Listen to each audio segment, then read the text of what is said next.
For edge repair, you will need the following tools.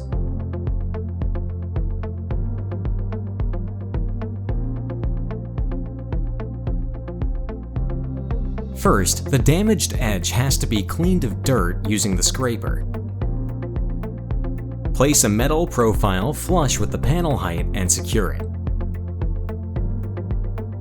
Preheat the area to be repaired with the welding device, then weld the gap.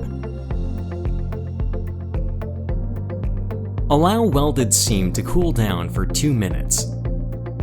After cooling, remove the excess material with the paint stripper.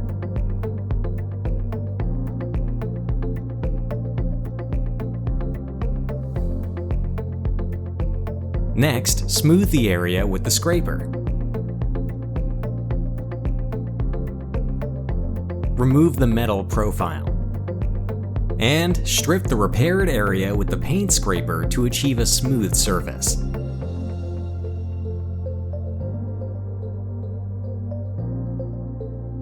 This way, the alkus solid plastic panel is repaired and ready for use in just a few minutes.